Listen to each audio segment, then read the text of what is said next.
Hello viewers, আসসালামু আলাইকুম সবাইকে। সবাইকে স্বাগতম আরো একটি ভিডিওতে। তো আজকে আমরা দেখাতে চলেছি এক্সেল শিট কিভাবে তৈরি করতে হয়। এক্সেলে কিভাবে আপনারা একটা রেজাল্ট শিট তৈরি করবেন।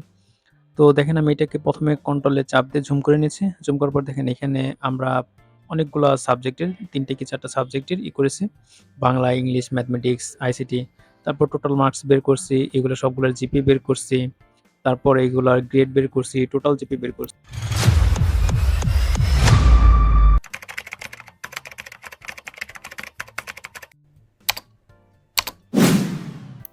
তো এজন্য ১ম এ আমরা একটা নতুন এক্সেল শিট নিয়ে নিচ্ছি। নিয়ে যাওয়ার পর এখান থেকে মাইক্রোসফট এক্সেল যে আছে এটি নিয়ে নিলাম। এটা নেওয়ার পর এখানে আমরা এখন এখানে ডেমো দিয়ে একটা ডেমো শিট আরকি তৈরি করে নিলাম। করার পর এন্টার চাপ দিয়ে দিলাম। তারপর ডাবল ক্লিক করে ওপেন করে ফেললাম। ওপেন করার পর সর্বপ্রথম যে কাজটি হচ্ছে সেটা হচ্ছে আমাদের পেজ সেটআপ করে নিতে হবে। আমরা কি পেজে করতে চাই সেটা লিগ্যাল হতে পারে, A4 হতে পারে। তো দেখেন এই যে এখান থেকে পেজ সেটআপ করে নেবেন। পেজ সেটআপ, পেজ লেআউট যেটা আছে এটায় যাবেন। যাওয়ার পর এখান থেকে ১ম এ সাইজ সিলেক্ট করে নিতে হবে, মার্জিন। তো দেখেন এখানে মার্জিন আছে, ওরিয়েন্টেশন আছে, সাইজ আছে। তো আমরা সাইজ এখান থেকে A4 করে নিচ্ছি। A4 A4 করার পর তারপর মার্জিন সবসময় নরমালি রাখবেন। তারপর ওরিয়েন্টেশন ল্যান্ডস্কেপ দিয়ে দিলাম। দেওয়ার পর দেখেন এই পাশে কিছু অটোমেটিক ১০০% দেওয়া আছে। এগুলার কাজ পরে শেখাবো ইনশাআল্লাহ অন্য কোনো একটি ভিডিওতে। আপাতত এটা দেখে রাখেন। তো এখান থেকে আমাদের পেজ সেটআপ শেষ হয়ে গেলে তারপর আমরা এখান থেকে হোমে চলে যাব। হোমে যাওয়ার পর একটু খেয়াল করেন, দেখেন আমাদের এখানে যে সেলগুলো আছে, সেলের একদম এই পাশে ডান দিকে দেখেন এখানে ছোট, ছোট ডট দেওয়া আছে। তার মানে আমাদের এই পর্যন্ত পেজের শেষ অংশ। এবং নিচেও দেখেন একইভাবে আমাদের নিচের দিকেও এরকম ছোট, ছোট ডট দেওয়া আছে। এই পর্যন্তই আমাদের একটা পেজের শেষ অংশ। এর বাইরে কাজ করলে এটা আমাদের ২য় পেজে চলে যাবে। তো আমাদের এক পেজ আছে কিনা এজন্য দেখার জন্য আমরা কন্ট্রোল পি দিয়ে পিন প্রিভিউ দেখতে পারি আমাদের এখানে কিছু সিলেক্ট করা আছে কিনা। যদি না থাকে তো আমরা সেক্ষেত্রে এই করব। এইখান থেকে আমরা পুরো সেলগুলোকে সিলেক্ট করে নেব। আমাদের যেন খেয়াল থাকে ওই ডট, ডট যে লাইনগুলো আছে ওই লাইনের বাইরে যেন আমাদের না যায়। তো আমরা পুরো ঘর সিলেক্ট করলাম। দেখেন একদম ডট, ডট যে পর্যন্ত আছে এর ভেতরে রয়ে গেছে সবকিছু। তো এইটা হয়ে যাওয়ার পর আমরা এখান থেকে চলে যাব হোমের যে লেআউটগুলো আছে এখান থেকে যে এই যে বর্ডারের মতো ছোট, ছোট খোপের মতো যে দেখা যাচ্ছে এখানে যাব। এখানে যাওয়ার পর এখান থেকে অল বর্ডার এটা সিলেক্ট করব। এটা দিয়ে দিব। এটি দিয়ে দেওয়ার পর আবার আমরা কন্ট্রোল পি তে চাপ দেব। কন্ট্রোল পি তে চাপ দেওয়ার পর প্রিন্ট ভিউ দিয়ে দেখে নেব সবকিছু ঠিকঠাক আছে কিনা। এই যে দেখেন একদম সবকিছু ঠিকঠাক আছে। আমাদের এক পেজে আসছে। তো এটা হয়ে গেলে আমরা এখান থেকে আবার ব্যাক চলে দিলাম। তো দেখেন আমাদের এখানে যে ডিজাইনটা আছে এই যে zero I tech institute Natepara Deoda Tangail এখানে যেরকম ডিজাইনটা আছে আমরা সেম ডিজাইনটা এই যে এখানে যে দেখানো ডিজাইনটা এই সেম ডিজাইনটা আমরা করতে যাচ্ছি। তো করার জন্য এজন্য আমাদেরকে ১ম এ কি করতে হবে আমাদের যে ১ম যে সেলটা আছে সেলে আমরা যে জিরো আই টেক লিখে নিলাম। লেখার পর এখান থেকে আমরা ১ম যে ২ টা সেল আছে ২ টা কিংবা ৩ টা সেল তো এই ২ টা সেলই আমরা নিলাম। ২ টা সেল নেওয়ার পর এইখানে দেখেন একদম শেষ পর্যন্ত নিয়ে এসে শেষ পর্যন্ত নেওয়ার পর এখানে যে এই যে মার্জ অ্যান্ড সেন্টার যে অপশনটা আছে, মার্জ অ্যান্ড সেন্টার এই অপশনটাতে আমরা ক্লিক করলাম। ক্লিক করার পর দেখেন আমাদের ২ টা সেল মানে ২ টা কলাম, রো যেটাই বলেন একসাথে হয়ে গেছে। একসাথে হয়ে যাওয়ার পর আমাদের জিনিসটা মাঝখানেও চলে আসছে। তো এইটাকে একটু ফন্ট সাইজ বড় করে দিই সৌন্দর্য বাড়ানোর জন্য। ফন্ট একটু বড় করে নিলাম। তারপর আমরা এখান থেকে ফন্ট স্টাইলটাও চেঞ্জ করতে পারি। আমরা এখান থেকে একটা ফন্ট দিয়ে দিলাম, একটু স্টাইলিশ ফন্ট দিয়ে দিলাম। শুধু এন্টার দিলে দেখেন নিচের সেলে চলে যাচ্ছে। তো আমাদেরকে এখানে দিতে হবে আল্টা এন্টার। আল্টা এন্টার দিলে আমরা এই একই সেলে নিচেও লিখতে পারবো। এজন্য আমাদেরকে আল্টা প্লাস এন্টার দুটো একলগে দিতে হবে। একলগে দেওয়ার পর দেখেন এখানে আমি আরেকটু স্পেস পেয়ে গেলাম। এখানে আমি আরো কিছু লিখতে পারবো। যেরকমটা আমাদের এখানে লেখা ছিল নাটিয়াপাড়া দেওদা টাঙ্গাইল। তো এরকম আমি নাটিয়াপাড়া টাঙ্গাইল দিয়ে রাখলাম শুধুমাত্র। এটা দেওয়া হয়ে গেলে আমি এখান থেকে এটার ফন্ট সাইজ একটু ছোট করে নিলাম। ফন্ট সাইজ ছোট করার পর দেখেন আমাদের এই লেখাটা হাইড হয়ে গেছে। সেলের আড়ালে চলে গেছে। তো এখান থেকে আমরা একটা কিংবা ২ টা সেল বাড়িয়ে নিলাম। নেওয়ার পর সেম ভাবে এখান থেকে মার্জ অ্যান্ড সেন্টার করে দিলাম। মার্জ অ্যান্ড সেন্টার করার পর বাইরে ক্লিক করলে দেখেন আমাদের এখন এটা পুরোপুরি ঠিকভাবে রয়ে গেছে।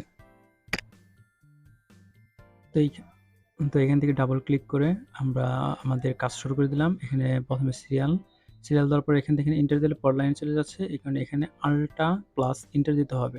আল্টা এন্টার দেওয়ার পর লাইনটা নিচে ভেঙে গেল। ভেঙে যাওয়ার পর এখান থেকে সিরিয়াল নাম্বার দিয়ে নিলাম। তারপর এইখান থেকে এইখান থেকে ক্লিক করে ধরে রাখলাম মাউসের বাম সাইডে ধরে রেখে একটু এদিকে দিয়ে দিলাম, একটু এটাকে ছোট করে নিলাম। ছোট করা হয়ে গেলে তারপর আমরা আমাদের বাকি কাজগুলো করব।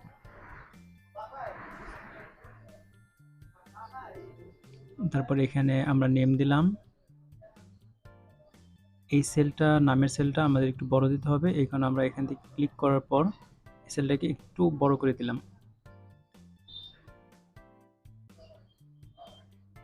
সেলটাকে টেনে একটু বড় করে দিলাম।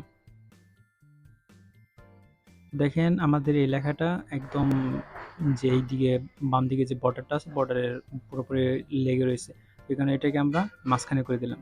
এই যে এখানে দেখেন যে দুইটা অ্যালাইন রয়েছে, এই দুটোকে আমরা মিডিলে করে দেবো, সেন্টারে করে দেওয়ার পর দেখেন এখন একটু দেখতে সুন্দর দেখা যাইতেছে।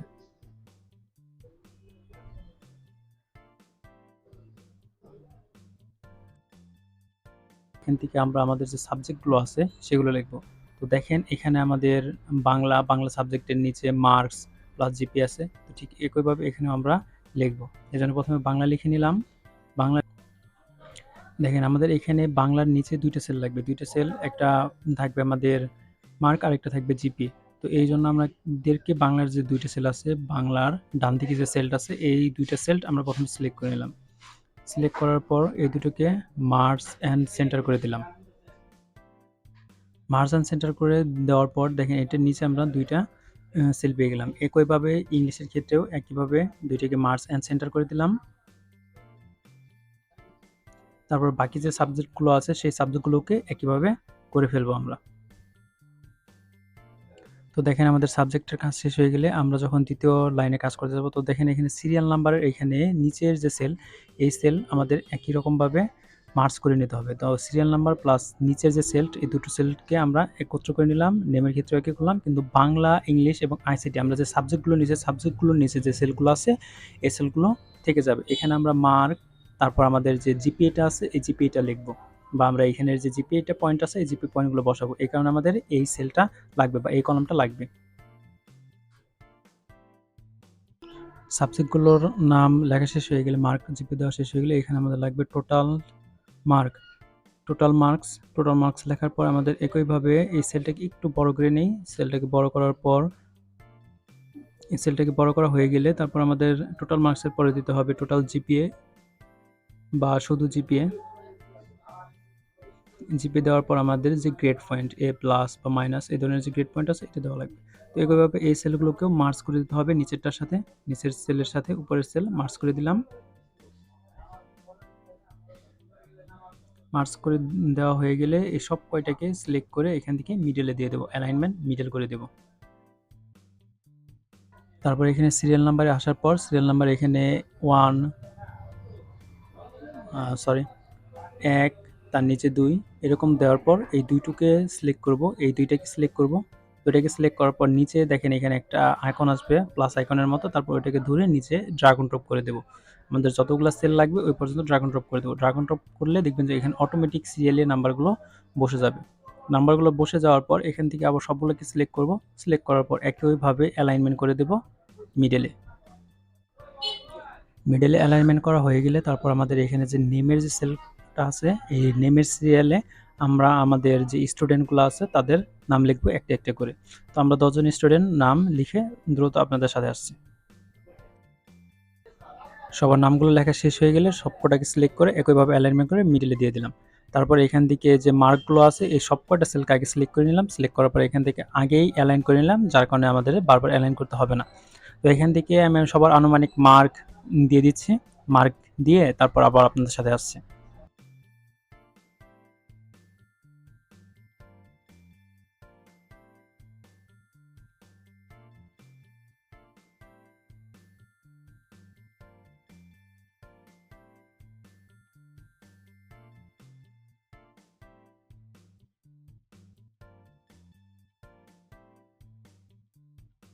তো দেখেন ভুলবশত আমি এখানে জিপের এখানে পয়েন্টগুলো লিখে ফেলছিলাম। তো এইটাকে আমার পরবর্তী সেলে নিতে হবে। এজন্য আমি সবকটাকে সিলেক্ট করলাম। সিলেক্ট করে কন্ট্রোল সি তে চাপলাম, কপি করলাম। তারপর এখানে যে কয়টা সেল আমার বসবে সে কয়টা সেল সিলেক্ট করলাম, তারপর কন্ট্রোল ভি দিলাম। তো দেখেন আমার অটোমেটিক হয়ে গেল। তারপর এখানে আবার সবগুলো সিলেক্ট করে ডিলিট যে বাটনটা আছে ওটা ডিলিট বাটন প্রেস করলাম। তো সবগুলো চলে গেল। আমাদের এখন হচ্ছে সত্যিকার অর্থে যে কাজগুলো, সেই কাজটা এখন আমাদের জানা দরকার। এটা অনেক ইম্পোর্টেন্ট বিষয়। তো দেখেন আমাদের মার্কসগুলো দেওয়া হয়ে গেছে। এবার জিপিএ বের করতে হবে। জিপিএ বের করার জন্য যে সূত্রটির প্রয়োজন, এই সূত্রের ব্যবহারটা এবং এই সূত্রটা মুখস্থ রাখাটা অনেক একটি জটিল বিষয়। তো এই সূত্রটা কিভাবে ব্যবহার করবেন? তো দেখেন আমি কিভাবে করছি। প্রথমে আপনি ইফ দিলেন। ইফ দেওয়ার পর আপনি যে সেলের মার্কটা নিতে চাইতেছেন, ওই সেলটা সিলেক্ট করলেন। সিলেক্ট করার পর গ্রেটার দেন অর্থাৎ বড় কিংবা সমান। তারপর আপনি যে মার্ক কন্ডিশন বসাই দিলেন। কন্ডিশন দেওয়ার পর তারপর কমা দিলেন। তারপর এরকমভাবে পুরা যে ইটা আছে, সূত্রটা আছে, সূত্রটা পুরোটা লিখে নিচ্ছি। লিখে নেওয়ার পর আমি আপনাদেরকে বুঝিয়ে দিচ্ছি। পুরো সূত্রটা আমাদের লেখা হয়ে গেছে। লেখা হয়ে যাওয়ার পর দেখেন এন্টার দেওয়ার পর আমাদের এখানে যে জিপিটা চলে আসছে। তো এইখানে দেখেন আমাদের সূত্রটা কি ছিল? এই সূত্রটা আমি আপনাদেরকে ডেসক্রিপশন বক্সে দিয়ে দিব। আপনারা আপনাদের শুধু এখান থেকে সেল চেঞ্জ করে নিয়ে নেবেন। তারপর এখান থেকে উপরে এখানে এসে কন্ট্রোল এ দিয়ে সম্পূর্ণটা সিলেক্ট করে নেবেন। সিলেক্ট করার পর আমরা পরের যে জিপিগুলো বের করব, পরের যেগুলো আছে এখান থেকে কন্ট্রোল এ দিয়ে কপি করে নিলাম। কপি করার পর তারপর আমাদের যে জিপিএ আছে, পরের সাবজেক্টের যে জিপি, এই জিপি দিয়ে যে আমরা একইভাবে বের করব। তো এখান থেকে আমরা কন্ট্রোল ভি দিয়ে পেস্ট করে নিলাম। পেস্ট করার পর আমাদের যে সেলটা আছে, সেলটা শুধুমাত্র আমরা চেঞ্জ করে নেব। এটার যে সেল, এটার আগের যে সেল, এই সেলটা কত নাম্বার সেল ওইটা আমাদের মনে রাখতে হবে। এটা ইর ভিতরে পড়েছে, ইর ভিতরে কত নাম্বার সেল, 6 নাম্বার, E6 হবে। তো এরকমভাবে আমরা এটাকেও চেঞ্জ করে নেব। চেঞ্জ করার পর আমাদের এটারও ফলাফল বেরিয়ে আসবে। তো আমরা এখানে টোটাল মার্কস বের করব। টোটাল মার্কস বের করার নিয়ম হচ্ছে প্রথমে সমান চিহ্ন দিবেন, তারপর সাম লিখবেন, তারপর ফার্স্ট ব্র্যাকেট দিবেন। ফার্স্ট ব্র্যাকেট দেওয়ার পর আমরা যে সেলগুলার মার্ক যোগ করব, সেই সেলগুলো কমা কমা দিয়ে অ্যাড করে নেব। তারপর ব্র্যাকেট ক্লোজ করে দেব। তারপর এন্টার চাপ দিলে আমাদের টোটাল যে মার্কস, সেই মার্কসটা বের হয়ে যাবে। তো এইটা আরেকভাবে বের করা যায়, সেটা হচ্ছে আপনি সমান চিহ্ন দিয়ে তারপর যে যে সেলগুলো আপনি যোগ করতে চান, প্রতিটা সেলের সেল নাম্বার দেওয়ার পর যোগ করে দিবেন, যোগ চিহ্ন দিয়ে দিবেন, তাহলে হয়ে যাবে।